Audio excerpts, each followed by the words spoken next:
डिनरला वरण भात करते आणि कालचं जे मंचुरियन राहिली होती भजी ती करते. अजून काय खाणार आहेस? नाही बस. ठीक आहे चलो.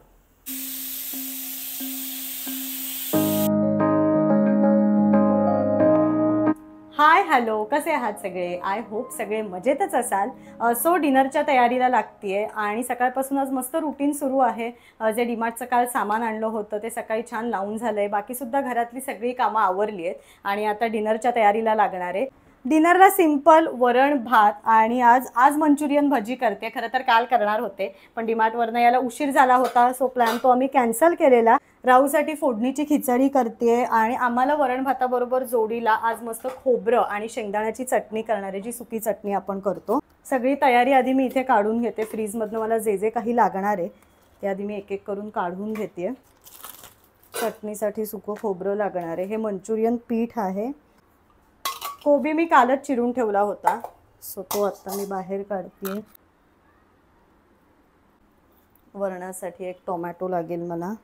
अजून काय काय लागतंय ते मी जरा बघून घेते, म्हणजे एकदाच सगळी तयारी काढलेली असली की पुढे स्वयंपाक करायला सोपं. कढीपत्ता लागेल, लसूण हवाय मला. सो आत्ता मला जे जे लागणार आहे तेवढं मी काढून ठेवलंय. अगदीच जर काही मला आठवलं स्वयंपाक करता करता त्यावेळेला मी ते काढून घेईन. सगळ्यात आधी आता मी कुकर लावून घेते, म्हणजे कुकरच्या शिट्ट्या होईपर्यंत माझं आजूबाजूचं वरण फोडणीला वगैरे टाकून होईल.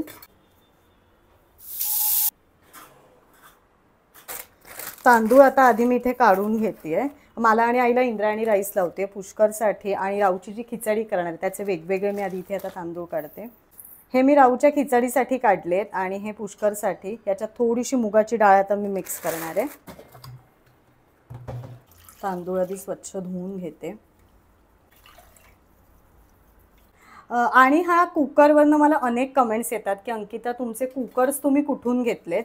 सो माझे हे दोन्ही कुकर, म्हणजे ही साईज आणि यातली जी छोटी साईज आहे, हे दोन्हीही आमचे प्रेस्टिजचे कुकर आहेत. हा जो कुकर आहे हा 8 लिटरचा आहे आणि जो छोटा आहे तो 3 लिटरचा आहे. आणि खरं तर मी अनेक वेळा सांगितलंय की कुकर प्रेस्टिज कंपनीचा आहे, पण बरोबर आहे, नवनवीन व्ह्यूवर्स येतात आणि त्यांनी आधीचे व्लॉग्स बघितलेले नसतात, सो त्यांना हा प्रश्न असतो. सो आज कुकर लावतेच आहे, म्हटलं परत एकदा सांगूया.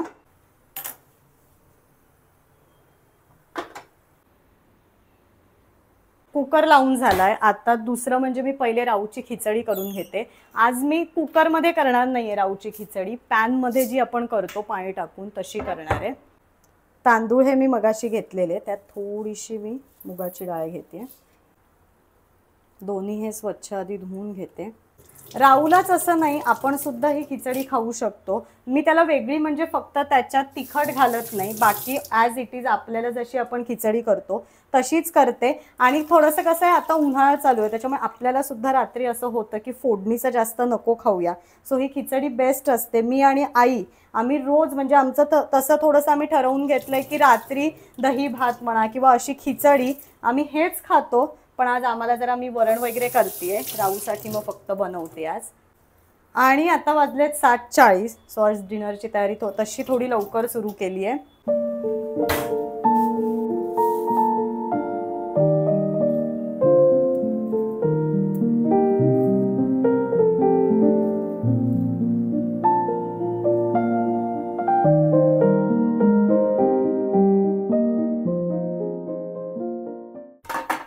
राऊच्या खिचडीची मी इथे आता सगळी तयारी करून घेतली आहे. सगळ्यात आधी हा पॅन जरा गरम करायला ठेवते.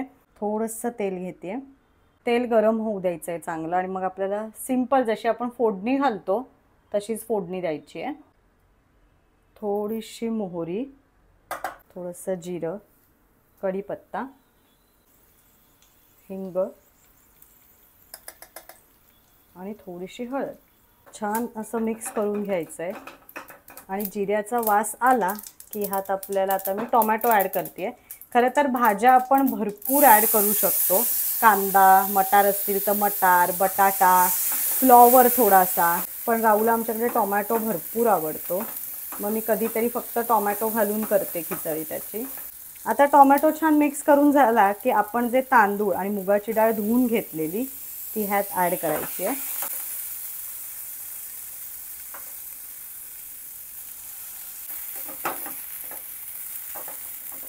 करायला अगदी सोपी आहे ही खिचडी आणि आपल्या प्रत्येकाच्याच घरात ही खिचडी खरं तर नॉर्मली होते. आम्हाला जर करायची असेल तर मग मी कधीतरी यात थोडंसं लाल तिखट आणि गोडा मसाला ॲड करते. राऊसाठी ते दोन्ही मी अवॉइड करते, अशीच सिंपल बनवते. थोडीशी कोथिंबीर, चवीपुरतं आता मीठ ॲड करायचं आपल्याला. हे सगळं छान आता मी मिक्स करून घेते. मेन म्हणजे आता ह्यात आपल्याला पाणी ॲड करायचं आहे. आपल्याला कितपत पातळ हवी आहे किंवा मऊ हवी आहे त्यानुसार आपण पाण्याचं प्रमाण इथे घ्यायचं आहे. राऊ तसा बऱ्यापैकी घट्टसरच खातो, त्याच्यामुळे मी जास्त पाणी ॲड नाही करत. वरून आता मस्त मी साजूक तूप घालणार आहे. तूप जे आता आपण ह्यात ॲड केलेलं ते मी छान मिक्स करून घेतलं आहे आणि मीडियम आचेवरती आता आपल्याला हे झाकून ठेवायचं आहे.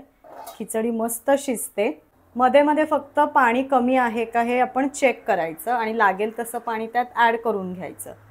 सो भातसुद्धा लावून झाला आहे, राऊची खिचडीसुद्धा एकीकडे आता शिजती आहे.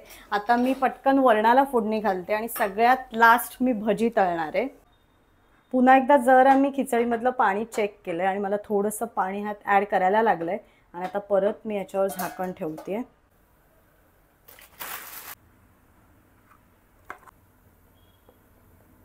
आता मी वरण एकीकडे फोडणीला घालते. जरा इथे तेल तापवायला ठेवलं आहे, तोपर्यंत बाकीची तयारी करून घेतली आहे.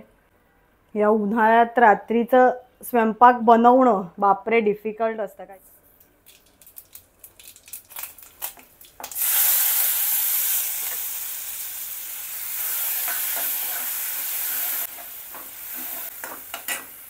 सिंपल गोड आंबट वरणच करते मी.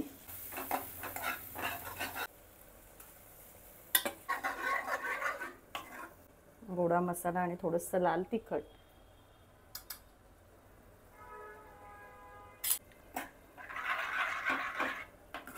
आठ वाजले असतील ना रे ऑलमोस्ट. चटणी करूया पटकन आणि मग भजी तळते. डाळ अजून थोडी शिजायला हवी आहे.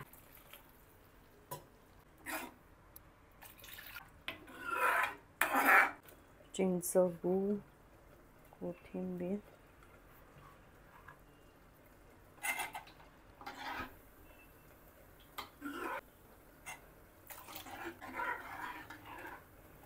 डन. मस्त उकळी येऊ दे आता. आमटीला छान उकळी आली आहे. एक चमचा साजूक तूप ॲड करते. एवढं सगळं पटापट करते, जरा चव बघते एकीकडे. कधीतरी मिठाचा अंदाज कमी जास्त होतो. परफेक्ट.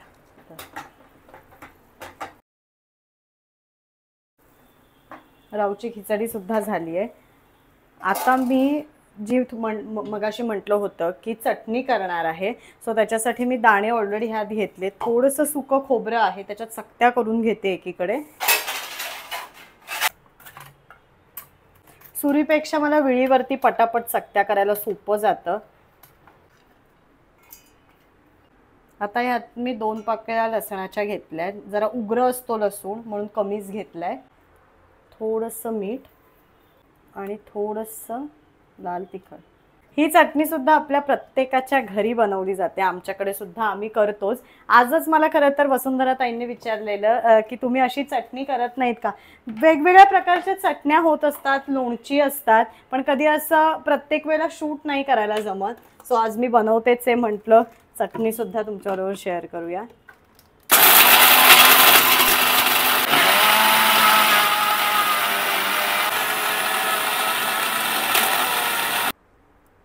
या छोट्याशा बाउलमध्ये आता काढून ठेवते.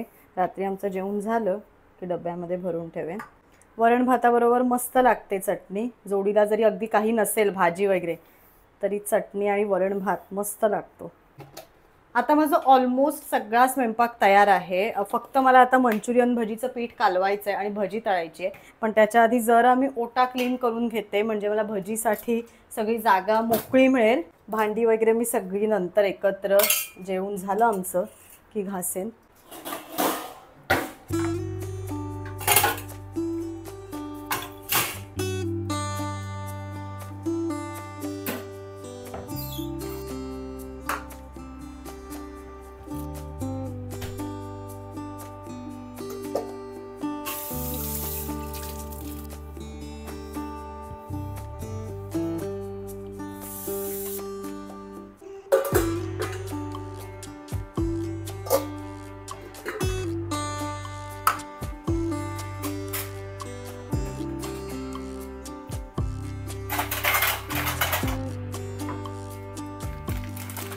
आता मी मंचुरियन भजी करायला घेते. सो जो चिरलेला कोबी होता तो मी ह्यात घेतलाय.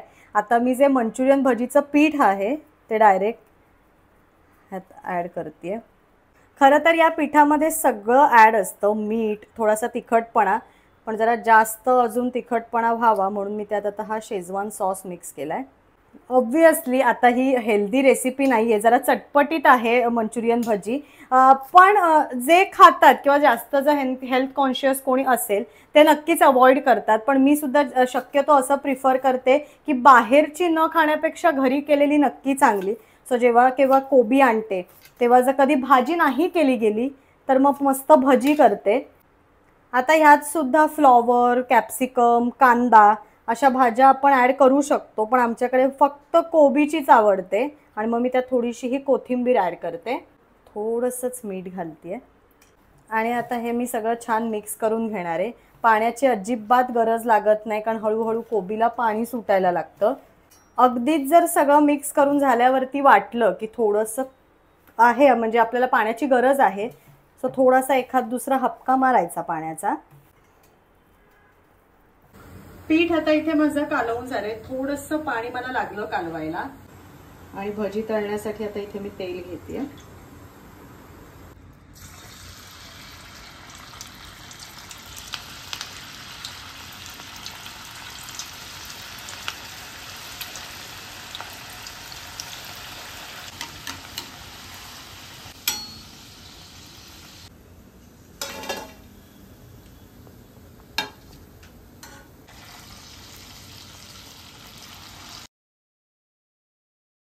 भजीचा एक घाणा झालाय. आता मी सगळी भजी तळून घेते आणि पटकन जेवून घेणार आहोत. सो आजचा हा डिनरची तयारी आणि डिनर मेकिंगचा ब्लॉग तुम्हाला कसा वाटला मला कमेंट सेक्शन मध्ये नक्की कळवा.